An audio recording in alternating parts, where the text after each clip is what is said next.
this was about as bizarre and as easy as it gets.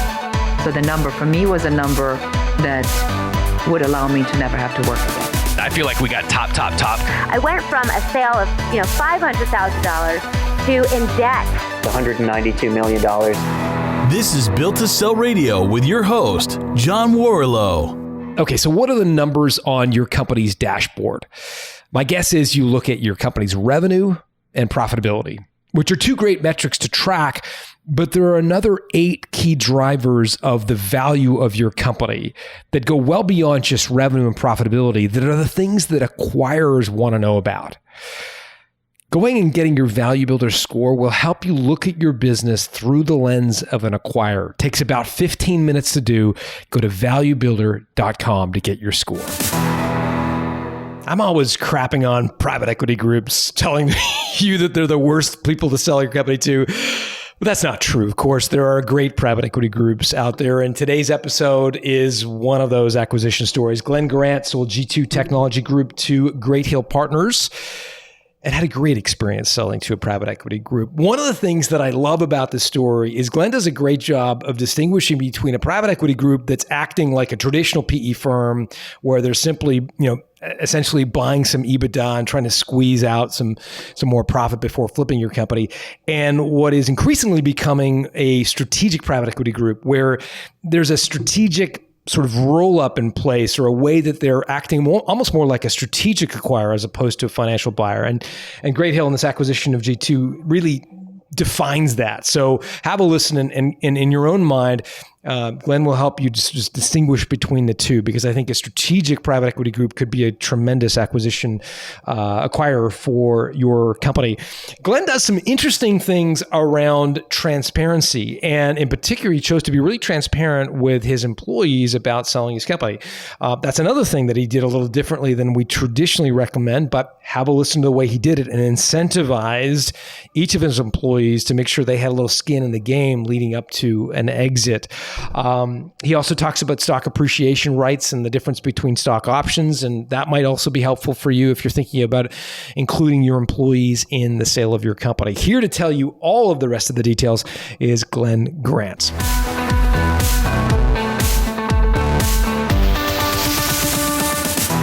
Glenn Grant, welcome to Built to Sell Radio. Thank you. Happy to be here. Big fan. Tell us where you are right now. I am sitting in New Hampshire at my new lake house, enjoying the view. And before we hit record, you shared with me the lake house is a what? It's a trophy of mine, and I think it's pretty interesting given the show. It's full circle straight out of the book.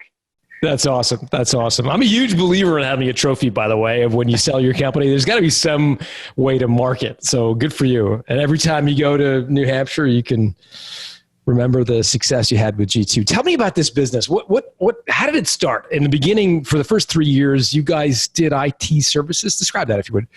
That's correct. Yeah. So I was part of a different company that came to an exit, and I stuck around with the acquirer for a couple years, and then I decided I wanted to go and venture out on my own.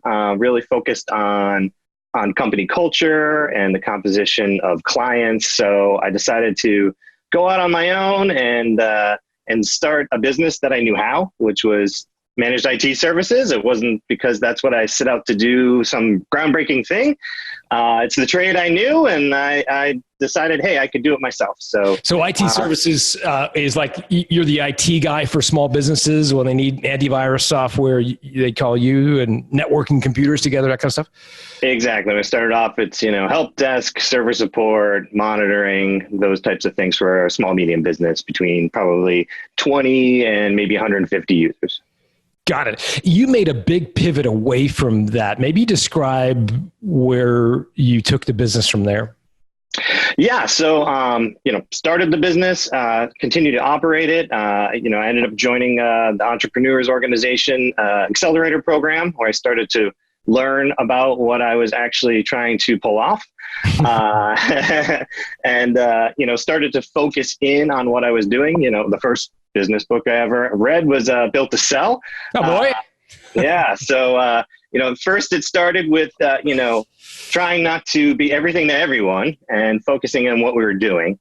And then a little bit along the way, I actually read another book, Blue Ocean Strategy, and that got my mind going on, I'm in IT services. There's tens of thousands of IT companies just like me. What are we doing that's different? And what can we do that's even more different than that? To sort of get away from the pack and, with our sales team, cold calling, our target customers gets 25 calls from IT services a month, right? So how to get into a different space. And, at the time in the industry, the cloud was, starting to become the biggest buzzword around and then actually developed into something beyond a buzzword. And I started working a lot with Amazon Web Services for my own use, back end and in the business. And then that platform developed to a point where I was comfortable introducing it to customer environments. And as time went on, we started to see that we were, servicing a different segment of customers that was a little bit more high tech because of our location in the Innovation District in Boston. So we sort of tuned in on that. And really started doing sort of Linux managed services on the cloud. And then the next thing. That's when you lose me, by the way, all the yeah. services. Not important. So you're basically taking somebody's website and ensuring it's being hosted on Amazon Web Services, AWS platform. Am I getting that roughly right? Exactly. Basic. And we started to work with more and more software as a service companies just because of the way that the industry was going and who was around the neighborhood. Got it. Okay. And that's where you started to really differentiate it. Where did you take it from there? So really what we did is we took it to what we invented, if you will. We call it managed DevOps. And that was really looking at our customers and how they viewed us. And in the managed IT business, we were essentially viewed as a cost center by the CFO typically. We help somebody fix their printer off hours, they get a bill. Yeah, that's important to them, but the bill they want to question. We started to pivot towards taking care of the customer's revenue stream. So the SaaS platform.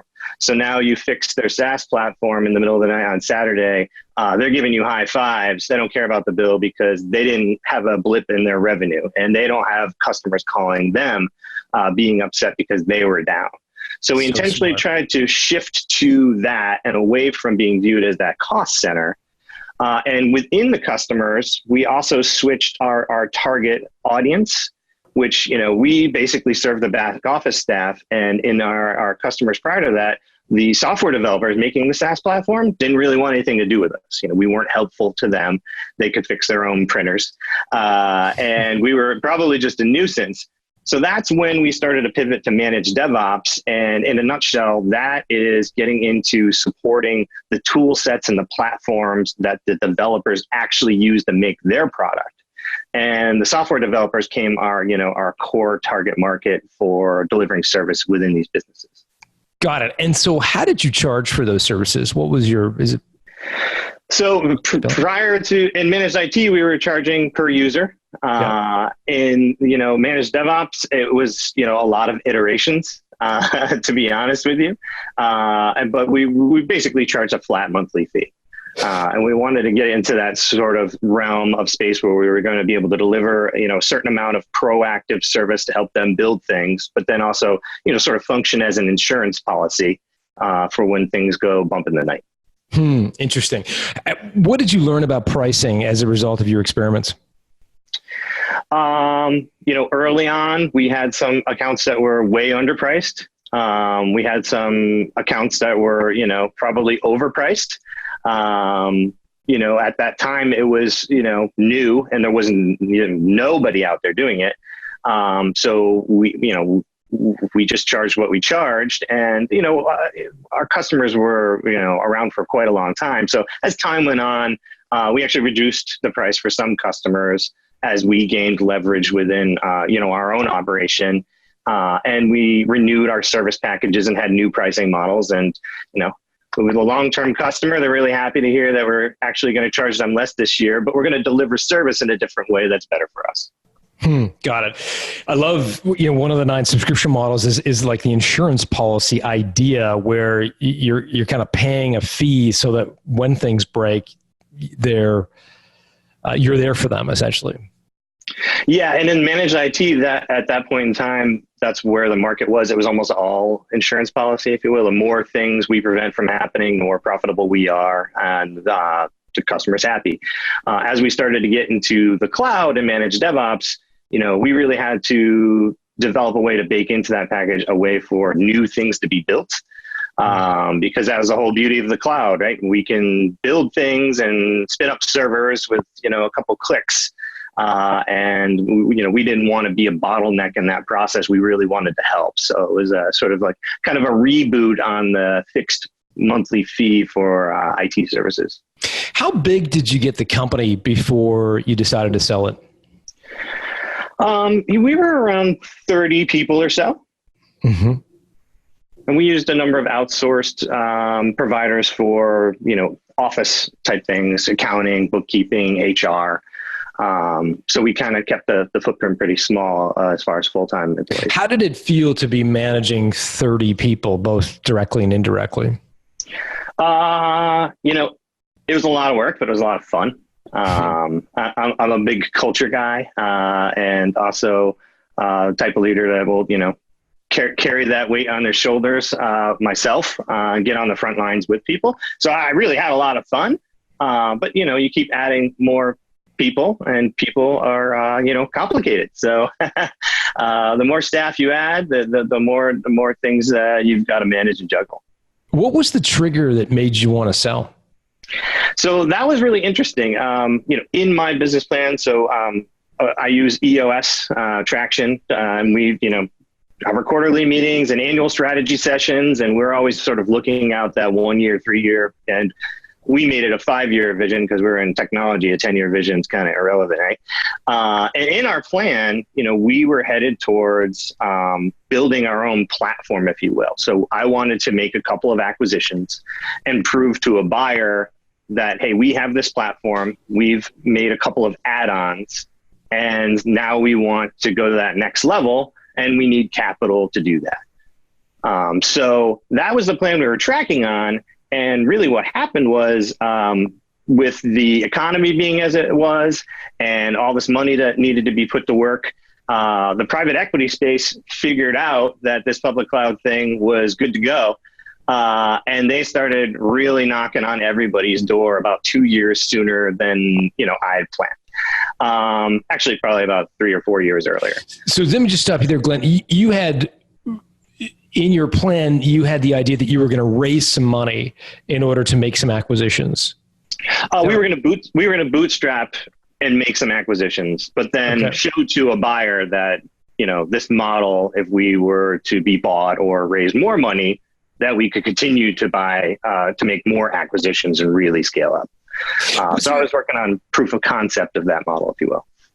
And Glenn, what was driving you to grow? 30 employees, you're a culture guy, you had a unique proposition. Why not kind of put your feet up and kind of ride it out for the next 10 or 15 years, take the dividends, profitability? What was driving you to continue to grow and scale? Really, it was the tech industry. You basically have to reinvent yourself. What I like to say, every 7 years. Some people will say you have to reinvent yourself every 7 months these days. But that's a lot of work. It's exhausting. It was exhausting to pivot from managed IT for small business to what ended up being managed DevOps, because you got to figure it all out again. You got to retool. You got to get different skill sets. And really, I just didn't want to go through that again. So we got on the front edge of the wave with what we were doing, and I really wanted to ride that as fast as we could to that peak before whatever comes after the cloud comes, and we have to start all over again. Yeah, that's one of the downsides of being in the technology space, right? Great multiples, fast growth, lots of innovation, but man, the hunter can become the hunted pretty quickly. Yeah, and in the M&A conversation too, that's kind of how I felt. I wasn't ready to sell, but I could tell from the activity in the market, someone was going to buy somebody in my neighborhood, and then I'd have an 800-pound gorilla with plenty of capital behind them right in my backyard. And at the time, we still really had no competition. People would say, "Who's your biggest competitor?" And I would say the internal hire, full-time employee. Whereas in managed IT, I could rattle off 25 people that I know, that I'm friends with, and EO that are just in Boston, that are in the business. So, right. I wanted to get moving with that before it got even more difficult. Yeah. So what was your next step? So your triggering events, you're starting to hear about private equity and them being interested in companies like yours. Yeah, I mean, I was fielding, an unbelievable amount of inbound inquiries for years. I would take a look at those, and the quality of people reaching out started to get better and better and bigger and bigger. It wasn't just there was a whole lot of, brokers I'd never heard of, trying to be able to work with me and help me sell. And then it really started to develop into, serious buyers that I was more interested in hitching my wagon to. What did they say in their outreach that made you realize they were serious buyers?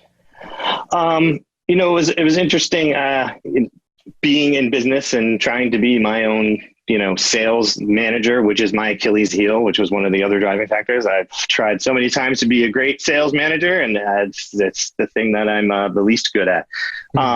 So in that regard, I would every now and then answer a cold call, kind of just to have some fun and see what the person on the other end would say, and when I was in a good mood, and enjoy that call and see what's up. So I started actually doing that with these M&A inquiries, this one time I picked up the phone, and it wasn't anybody that I ended up working with, but they started talking about other deals in the market. And they were throwing out numbers that were more multiples of revenue as opposed to multiples of EBITDA. And I was like, oh, it's time to ask my board of advisors about this and really take a serious look at what's going out there. What kind of multiples of revenue were they throwing out in those conversations? Was it like 2 and 3 times revenue?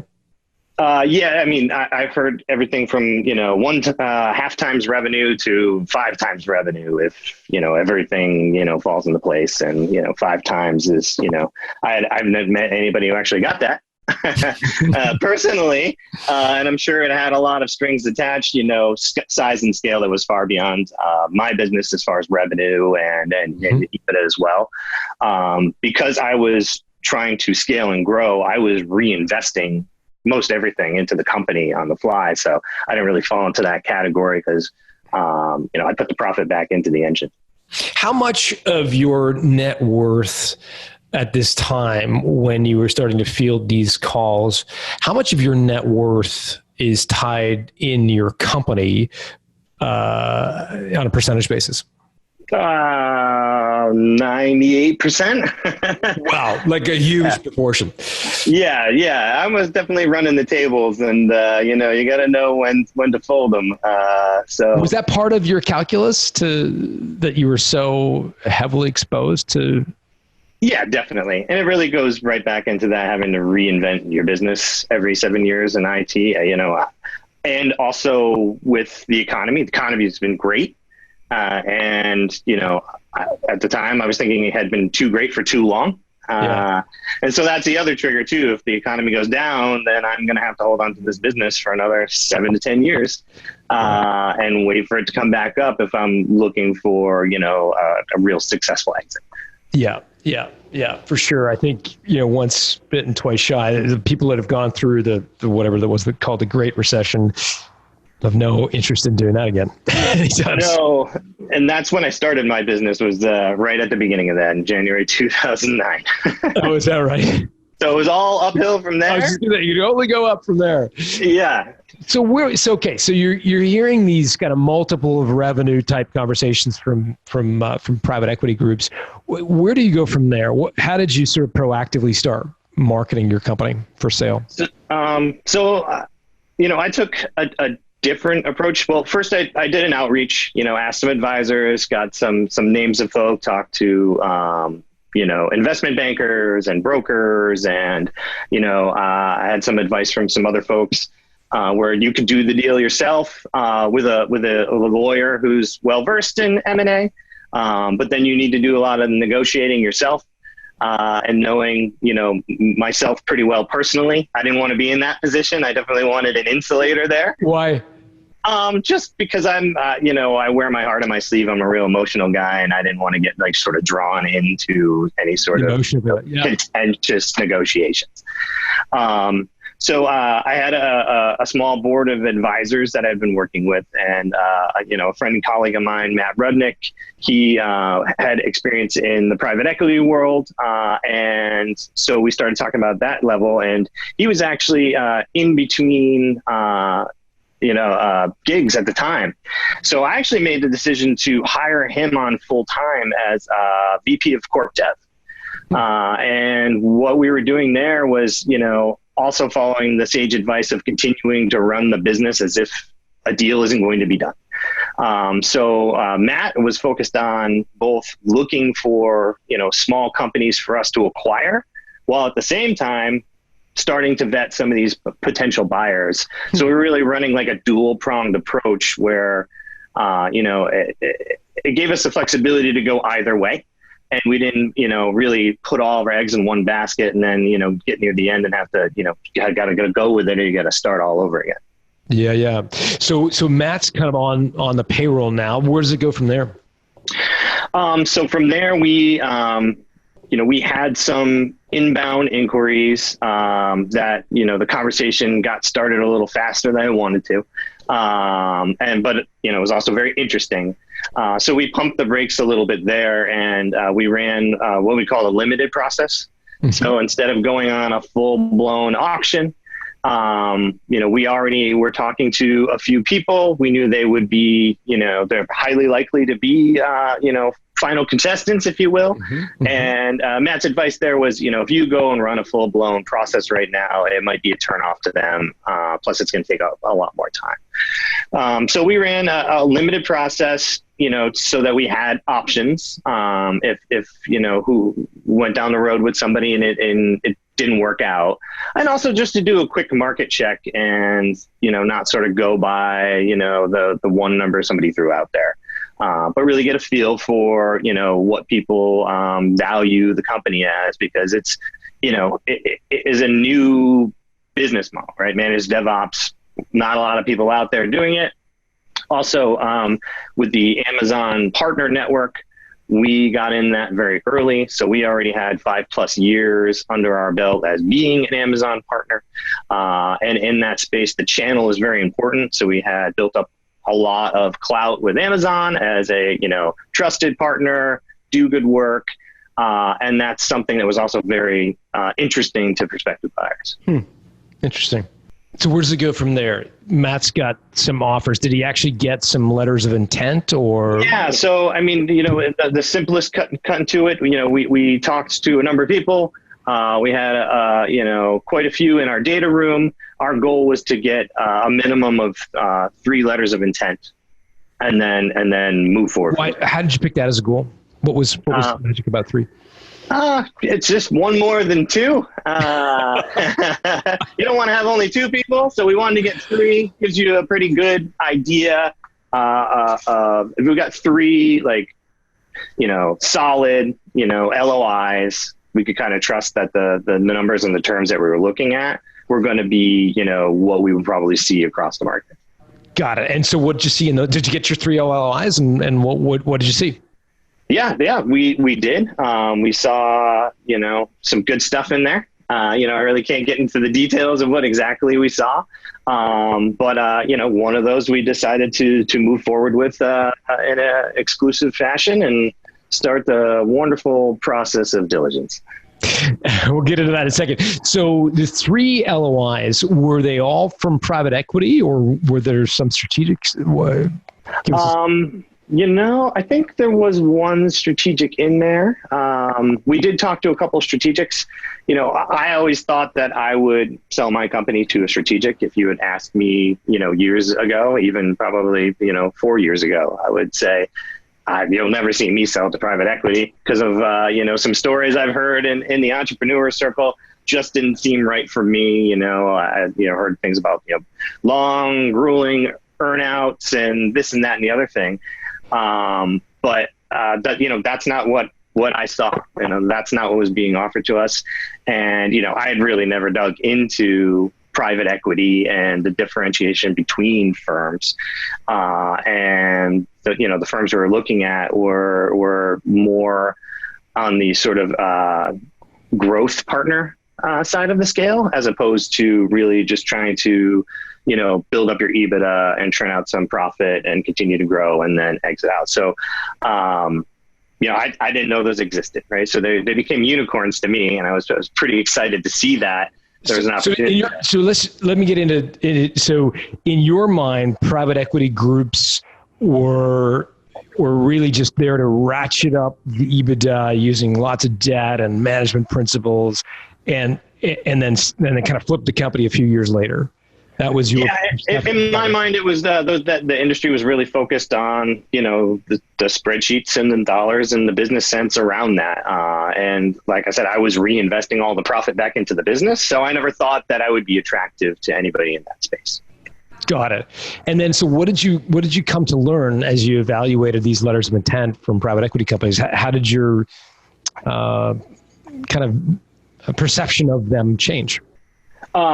So basically I learned that there was a few out there that had the same plan I did. They wanted to build a platform, but not to really just bolt on additional companies that were very similar and increase that total revenue and EBITDA, but really truly scale up a platform that was unique in the market and really get into a new space and technology. Almost behaving more like a venture capital. Now I'm a .com kid, product of the .com bubble burst. So, VC totally out of the question for me. According to some of the .coms I worked for, I'm a billionaire on paper, right? So I wasn't about to do that, but they funded the growth in that manner. But they were out there, private equity was out there looking for functioning businesses that were being run correctly, that were already proven and working. Whereas, a lot of times you see in venture capital, it's a very early stage idea and they really want to help you figure it out and change it and make it their own thing. What was it about, as you read through the letters of intent, and I know we can't get into the specifics around numbers, what was the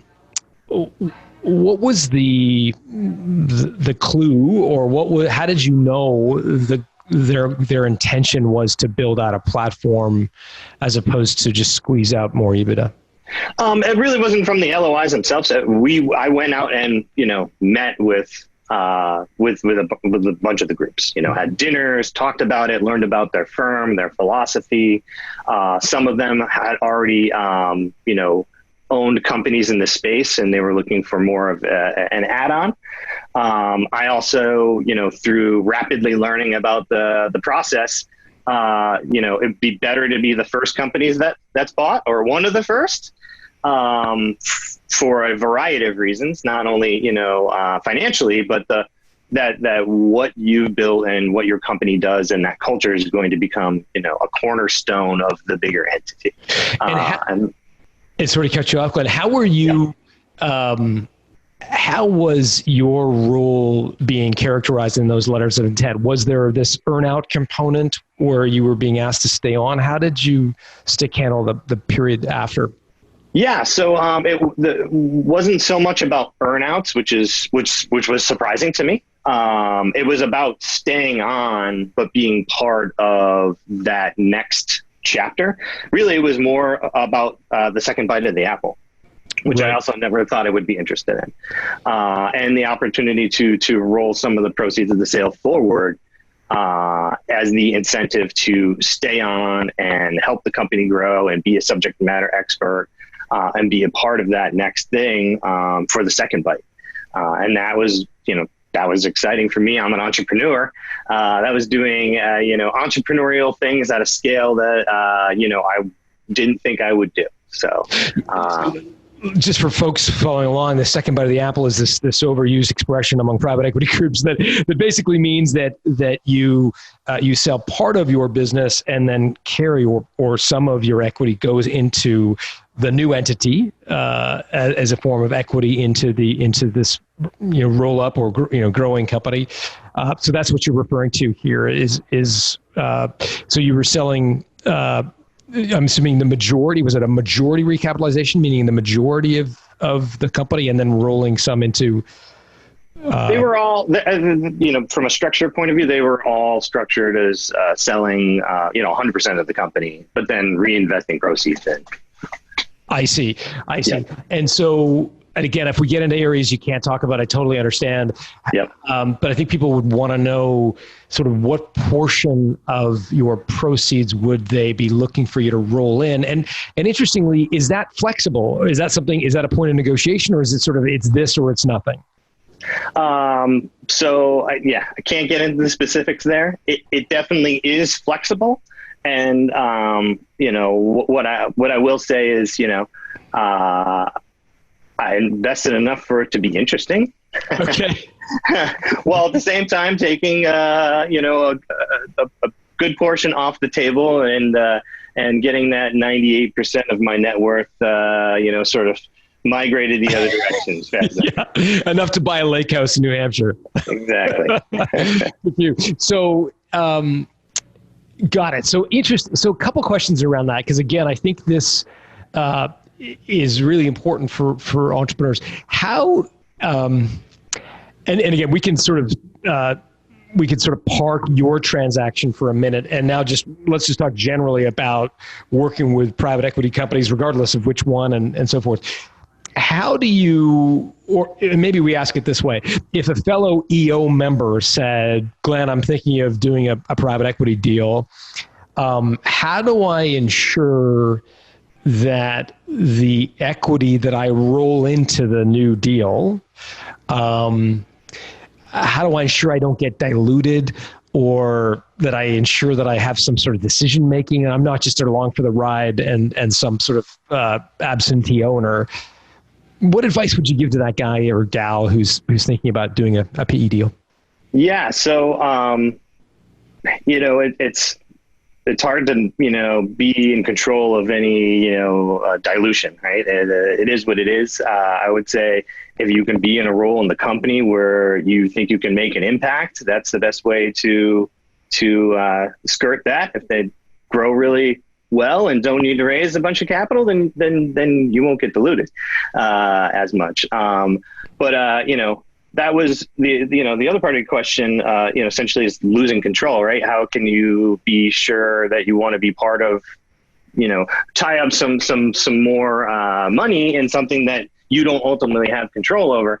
That's something that I was completely not comfortable with. And that's why, I'd always said the earn-out things were scary, and I would tell people, make sure. But my advice would be to really look at the private equity firm and their track record and what they have accomplished, because they are a business and that is their business model. And then if they have a great record of success, you should look into that and see if that's something that, it makes you feel more comfortable.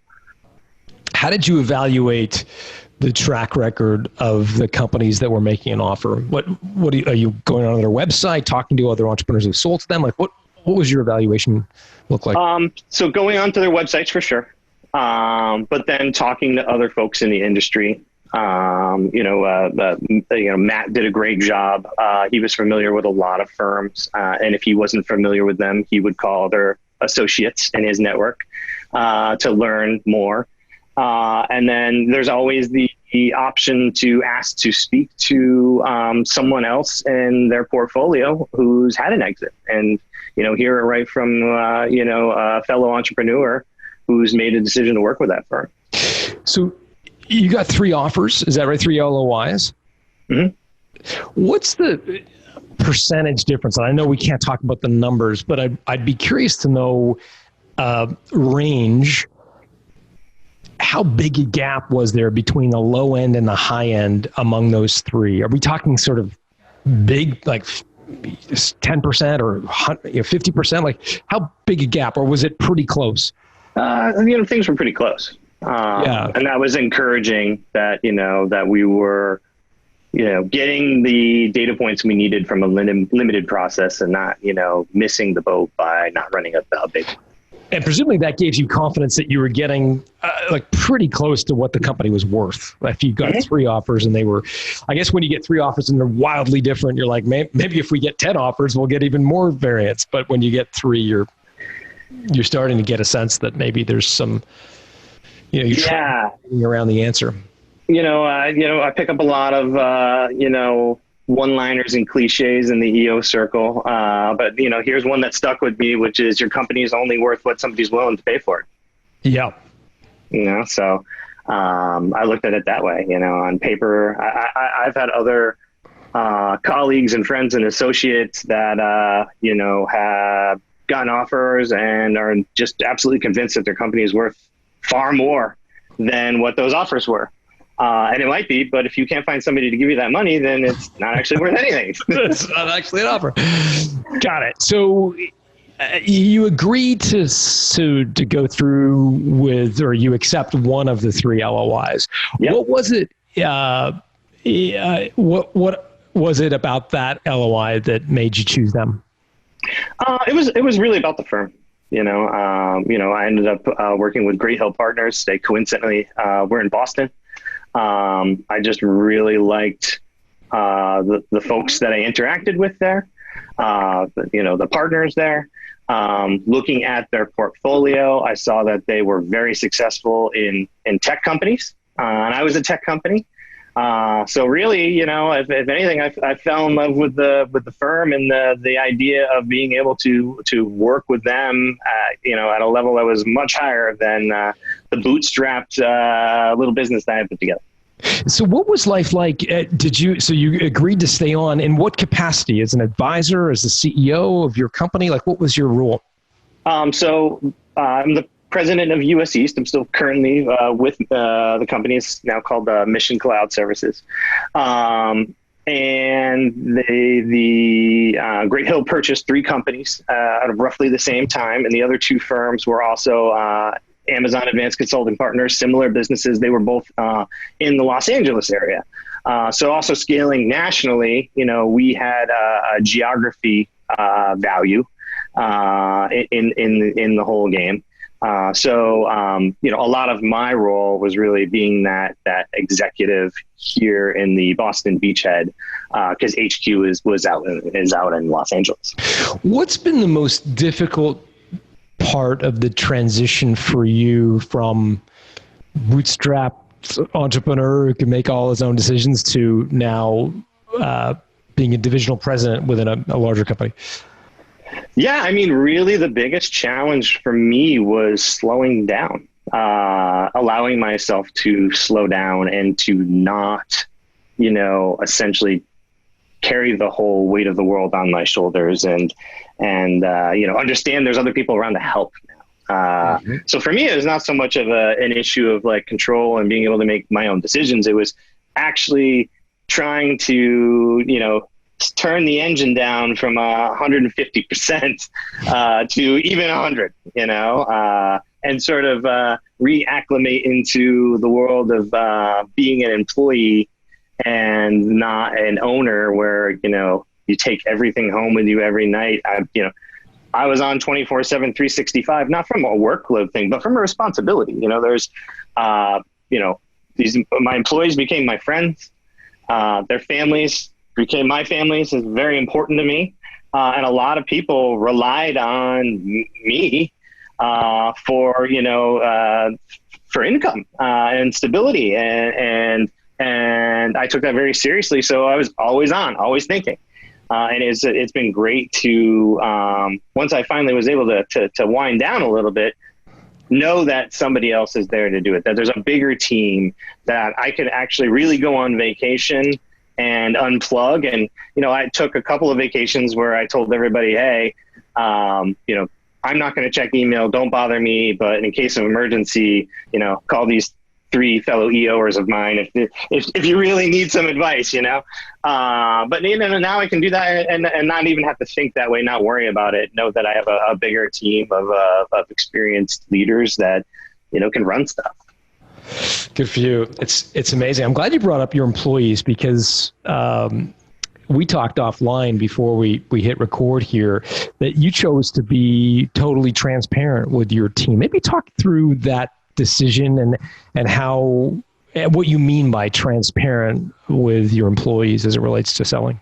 Yeah. So, really it was something I learned from my previous job. And now a colleague and a really good friend of mine who is also an EO. His name's Calvin Wilder. But the company that I worked at previously, the thing that I took away from that whole experience that was really interesting was from day one, even in the job interview, they were talking about selling the company one day. And then when the company was sold, I remember one of the other staff coming up to me and being like, hey, we're selling the company, what do you think? You generally, might be against something like this. And I was like, hey, they were upfront, above the board 100% of the time. So it should come no surprise to you that they're selling the company. And, regardless if you like the situation or not, it's not on them. They told you from day one. So I really took that approach as well. And so I wasn't 100% transparent on the whole process, but I was, transparent with folks, even in the interview process. Hey, we are growing the company to sell it one day. And we have these incentive plans to make it worthwhile for you too. And really get everybody else sort of bought into some element of the entrepreneurial ride. We wanted to hire, entrepreneurial candidates that got that. Some got it a lot more than others. Some people, that's all they wanted was some sort of stake in it. And other, folks that are, maybe earlier on in their career, we had to do some explaining of like, this is how it works. And if you want to go work for, Fortune 50 company, and maybe still get a pension. This is how the game's played these days. So what was your currency to incentivize your team around the exit? So we had a stock appreciation rights program. Okay. Describe that. What does that mean? So as I described it to candidates, we set aside a certain portion of the equity in the company for this program, and we awarded them to individuals as they came on, and also on an annual basis based on performance. And I went with stock appreciation rates because I had experienced that previously, but also going back to the .com era, it was, stock options, right? Where you have to, they vest over time, you've actually got to pay for them. And, I liked stock appreciation rights because we weren't asking the employees to actually pay for them. You are awarded them at a certain stock price, depending on the valuation. Let's say it was $1. And if the company sells and that stock was worth $3, then you get the $2 from the time that it grew. And I'm not asking you to put any of your money in. I'm not asking you to work here because I want to take a portion of your paycheck. But I do want you to have a win to celebrate at the end. And also it functioned as a retention tool, for, the payout schedule was post-sale. So that, they were also along for the ride with me, post-sale. How did you value the company for the purposes of the stock appreciation rights? So we did a valuation a couple of times. Yeah. I really can't get into the specifics of that either, Okay, no problem. But be curious to know, did you use an external firm? Was it kind of back of the napkin, a formula that you'd heard? Like what was the... Yeah. So, I mean, it basically evolved over time. It started with the back of the napkin, hey, they're worth nothing. So lucky you. So we're worth something someday. Yeah. And then as time went on, we would, I think, essentially leveraged our CPA firm. And as things got bigger and, more serious, then we started to do more formal valuation. So it was kind of a gradual build there of, it's a trade-off, right?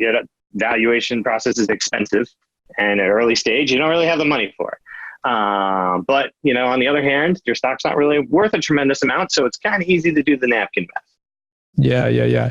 How did, let me ask you a different way. What advice would you have to a fellow entrepreneur who is considering putting in a stock appreciation rights program?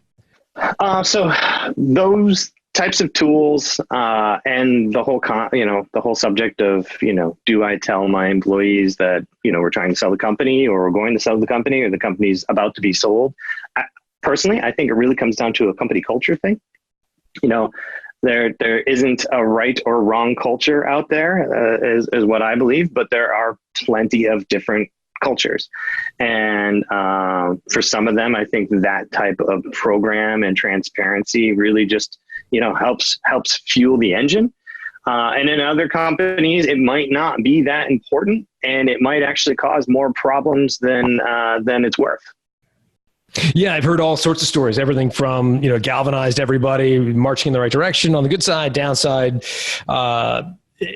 creating all these sort of fiefdoms and back talk about, what's the stock work and who we're selling to. And people are focused too much on exit as opposed to serving customers and so forth. So I've kind of heard the gamut.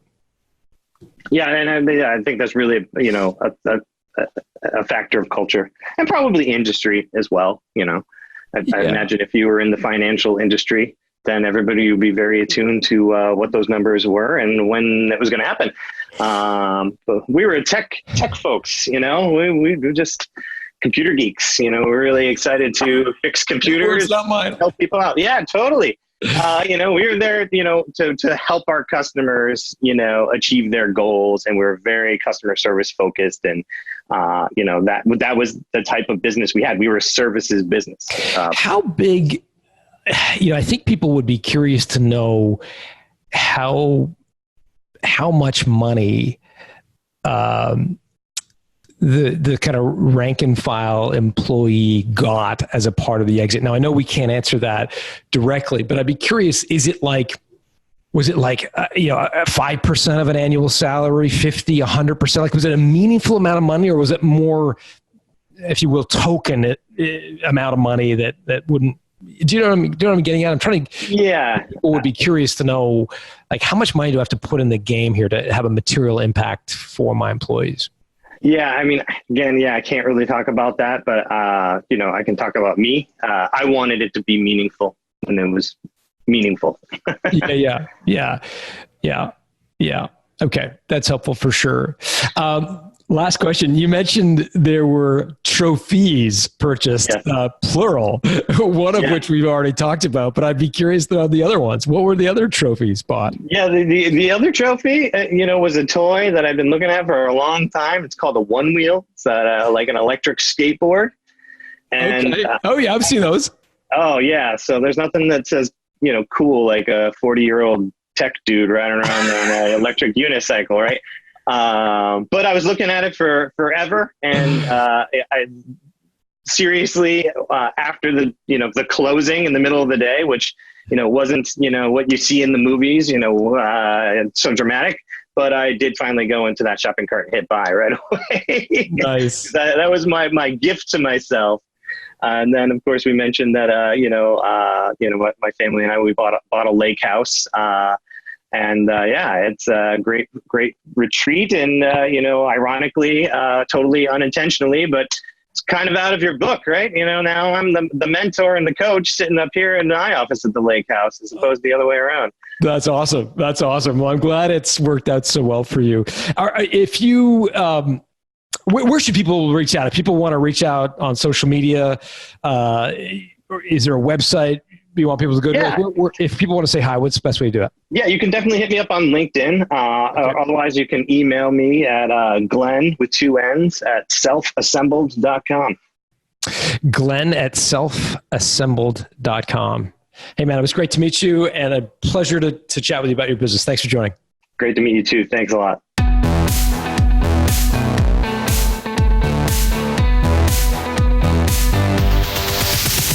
Thanks for listening to Built to Sell Radio with John Warrillow. For complete show notes with links to additional resources, visit builttosell.com/blog. John is the founder of the Value Builder System. To find out how to improve the value of your business by 71%, visit valuebuildersystem.com. John is also the author of Built to Sell, Creating a Business That Can Thrive Without You, and The Automatic Customer, Creating a Subscription Business in Any Industry. Connect with John at facebook.com/built-to-sell or on Twitter at John Warrillow, WARRILLOW. Thanks for listening.